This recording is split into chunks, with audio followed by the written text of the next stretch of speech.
上期聊了卡夫卡的常规 DOT 流玩法，我相信有很多小伙伴按耐不住内心的双爆欲望了，想着法子让卡夫卡打直伤。那正式开始前，我先叠个甲。关于卡夫卡的 DOT 和直伤的最强之争，我不做定论，只能说直伤是在满足一定条件下的玩法，大家根据自己的情况来。Hey guys, Mr. Pookie here, back with another video. So for today's episode of CN Theorycraft, we are finally going to explore the possibilities of Crit Kafka. I know a lot of players have been bearing this in mind. Mr. Pokey is not recommending Crit Kafka in his previous guide videos. That is because I especially want to dedicate this video towards Crit Kafka herself completely. Because let's face it, the team composition as well as relic requirements for Crit Kafka is very different from the standard attack build Kafka. That's why I wanted to dedicate this video to this. And I would say that the CM bros have also been diligently cooking with regards to the effectiveness of Crit Kafka. So without further ado, let's just jump straight into today's content.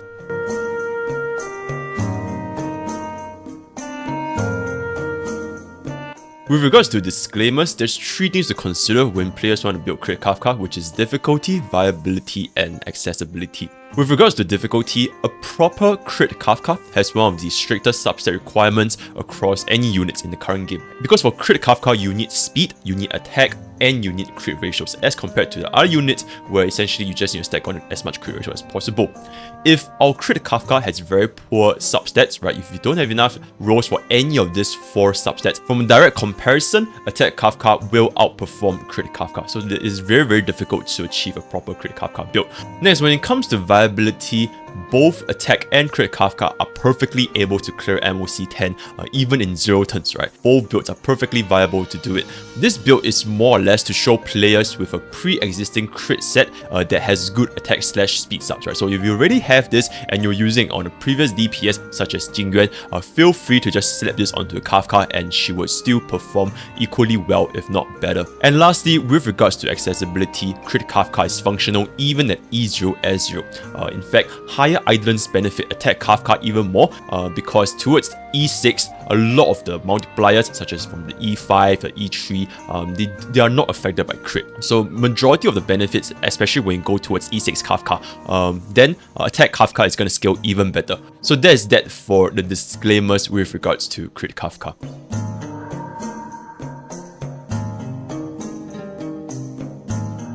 Now moving on to the theory behind Crit Kafka and why it works, right? The main argument for Crit Kafka, not considering the fact that the relics is really hard to farm, right? But looking from practical standpoint, it is to combat attack percentages diminishing returns as well as Crit Kafka's low DOTs. So that's the main gist of why people want to build Crit Kafka in the first place, because attack percentage, it is the most common stat we have in the game right now, because almost every single one of our harmony buffers that can buff our attack percentage, and a lot of our relics, as you guys see from my relic probability video, the odds of you getting attack percentage of substats as well as main stats is a lot higher as compared to crit ratio.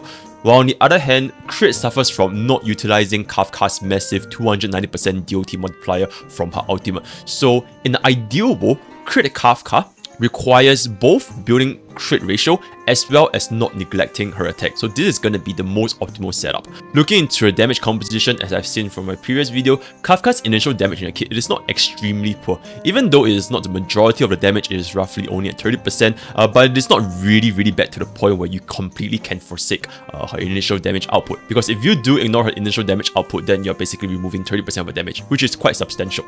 Next, it also allows our supporters' attack percentage or crit buffs to have better returns, right? Better scaling, such as from Asta, Tingyun, Bronya, and Yukong, right? Because right now, we're allocating all of our substats and main stats more towards the crit ratio side, dropping our total attack. So in this situation, our supporters' attack buffs will have even more benefits for Crit Kafka. And not to mention, if we're building Crit Kafka, then crit rate buffs, such as from Bronya and Yukong, they'll have a lot better scaling as compared to an attack Kafka, which doesn't really care for crit at all. So Crit Kafka really makes the full use out of the buffs we can benefit from our supporters, especially harmony supporters. That being said, If players would like to try out Crit Kafka, this content will show the minimum stats required to make Crit Kafka perform on par, if not better than Attack Kafka. But generally speaking, and I just want to set this out for everybody right now, Attack Kafka is much easier to build. I don't think anybody can ever dispute this. So when it comes to ease of build, especially from a day one player just watching this video, you have never farmed Relic in your entire life and you wanted to build Kafka, I would highly recommend newcomers to go ahead and build an Attack Kafka. It's going to take a lot less stamina as compared to a Crit Kafka, right?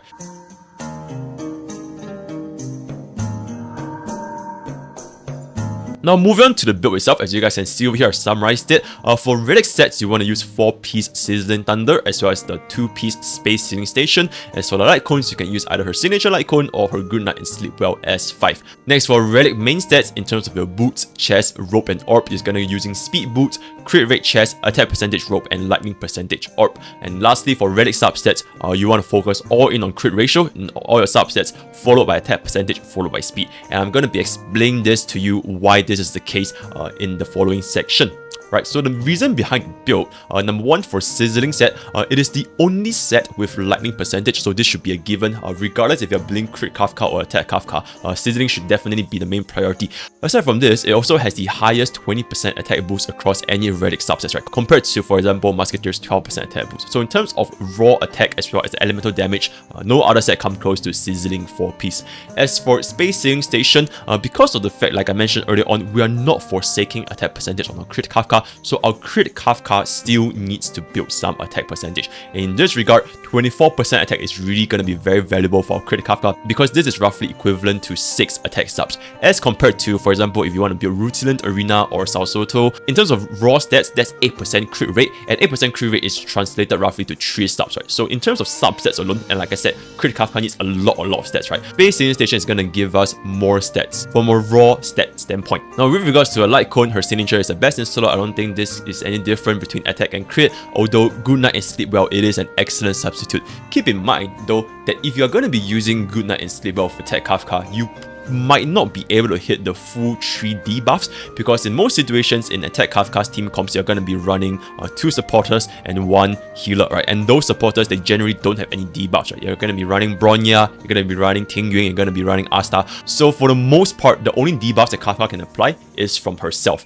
The only exception is if you use Asta, she can apply burn, right? But that's really a very small minority. Now, moving on to relic main stats, it is the same as any crit DPS. You want to build crit ratio, you want to build your rope, you want to build elemental damage, and we're gonna be running speed boots on our Crit Kafka instead of attack percentage to ensure that we still want to trigger our DOT very frequently, right? We want our Kafka to be fast because the faster our Kafka is, the more time she's gonna trigger her skills, trigger her ultimate, and all these DOT triggers, it matters a lot in the damage output, right? So we cannot afford our Kafka to be slow in that sense, right? So that's going to be that for relic main stats. With regards to relic substats, the general guideline is that even for Crit Kafka, your attack should be roughly at 3000 before finding for crit ratio subsets. So ideally, a Crit Kafka will be looking at somewhere around 3000 attack, 120 speed, 60 crit rate, as well as 120 crit damage. This is gonna be, in my opinion, the minimum stats required to at least make Crit Kafka perform on par, if not better than Attack Kafka. Now, this is definitely a lot harder to achieve as compared to an Attack Kafka that only wants maybe 3500 attack and 134 speed, right? So this is just a very rough guideline. Of course, these stat requirements, they are not fixed. Feel free to increase more speed, more crit rate. This kind of things is ultimately up to the players, but I'm just saying that this is a general guideline where Crit Kafka can really start to output considerable amounts of damage, and that is going to be the reason behind Crit Kafka's build.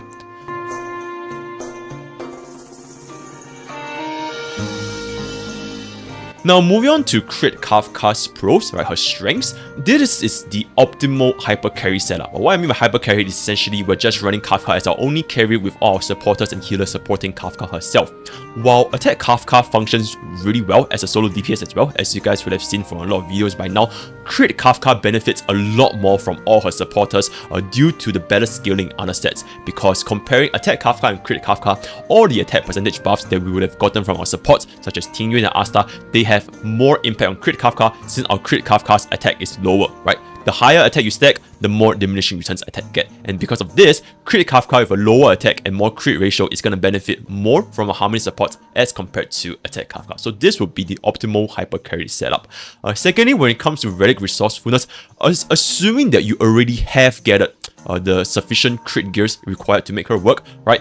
You're able to utilize them instead of farming for a fresh set, right? An excellent example being Jingyuan, right? If you have farmed for Jingyuan set, right? You have farmed for his lightning dungeon, you have farmed for like maybe a 10,000 stamina, you have built all the crit ratio, all the speed attack for Jingyuan, you can essentially just use the exact same gears for Jingyuan and just give it to Crit Kafka instead. So there's no need to farm again for Crit Kafka if you already have Jingyuan. Of course, this is completely different from starting from scratch. Like I mentioned earlier on, if you want to build a set for Kafka fresh from scratch, then Attack Kafka is going to be a lot easier to build. But assuming that you already have a very nicely built crit gear that you have already set up for Jingyuan or Servo, feel free to slap this onto Crit Kafka instead, right? You don't have to waste any stamina farming for new gears. And lastly, it's going to be team diversity. So like I said in my previous team composition Kafka video, less optimal units such as Yuko and Bronya, they can see a bigger benefit when paired with Crit Kafka, right? Because now Crit Kafka, she can benefit from all the crit rate buffs as well as the massive attack buffs from Yuko and Bronya, which otherwise would have gone to waste if you were to pair them with an Attack Kafka.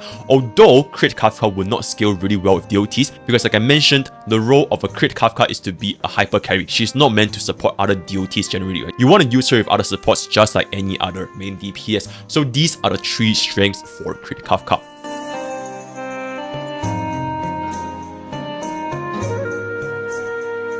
Now moving on into the weaknesses of Crit Kafka, right? The first and the biggest one in my opinion is going to be the relic quality requirement. It requires very high quality rolls in your substats in order to maintain optimal DPS output. If you have very poor relic quality, which is to say you have a lot of wasted rolls into HP or defense, or if your rolls are just simply not even high enough, it is going to perform worse than a standard Attack Kafka.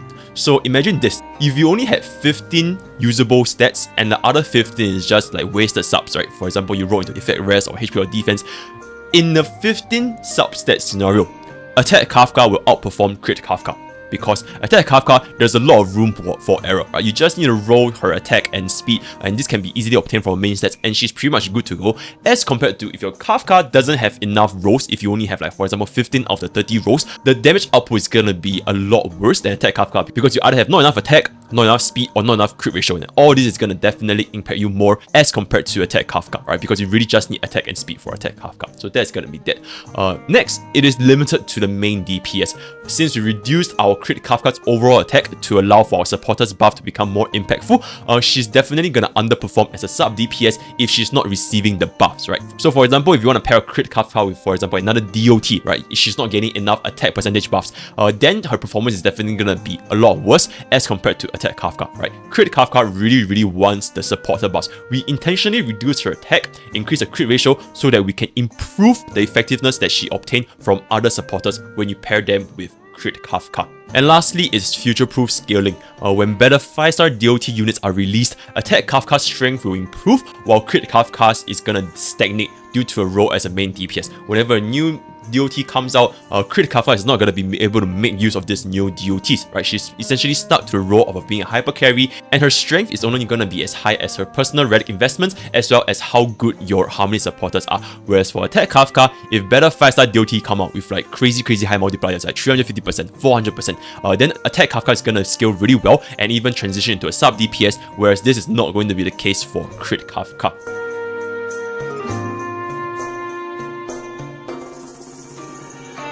Our summary for this build for Crit Kafka, right? She's basically a hyper carry without using DOTs, right? The most important consideration when building Crit Kafka is to not forsake her attack percentage so that we can still make use of her shock multipliers. And this is the #1 mistake that I see players are trying to build Crit Kafka make, and then they come and complain and say that, oh my god, Crit Kafka is so bad, we just deal no damage. And a lot of players will say, yeah, we told you so, right? Crit Kafka is not going to be a thing.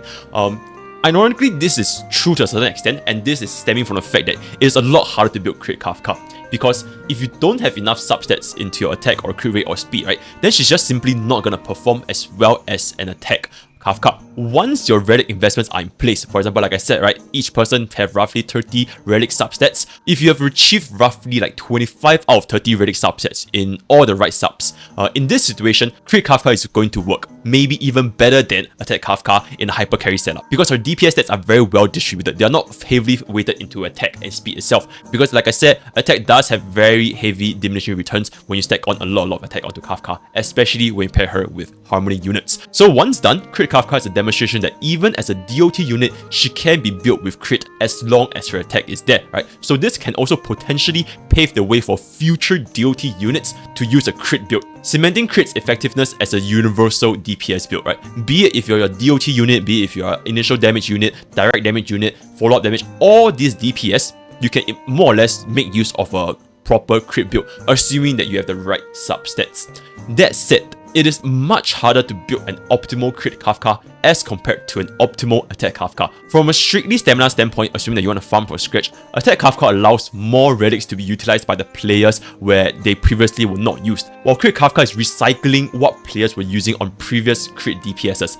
Not to mention, farming for a crit set is much more challenging than farming for an attack/speed, right? So in summary, it is a difficult build, but it is an optimal build for an hyper carry setup. And if you guys already have a very nice crit set, feel free to set this on the Kafka and watch her deal tons of damage, even while using a crit build. And with that, we have come to the end of today's content, and I hope that this can finally clear the air of whether Crit Kafka is viable, because the bottom line is, it is viable, right? It is viable, you can use it, it is just that you will take a lot of stamina, a lot of resources to actually make her as good, if not better than Attack Kafka, right? You can't really have a lot of wasted subs, and you do need good quality relic rolls in order to make Crit Kafka viable. So generally, even in the CN community, Crit Kafka is viable, but players wouldn't go out of the way just to build Crit Kafka, right? It is more like if you already have a spare set lying around, such as a set from Jingyuan, you can just slap it onto Crit Kafka, right?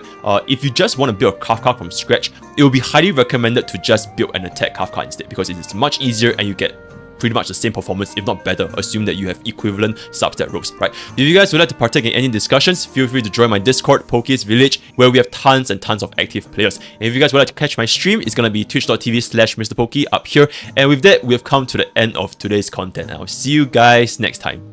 Take care.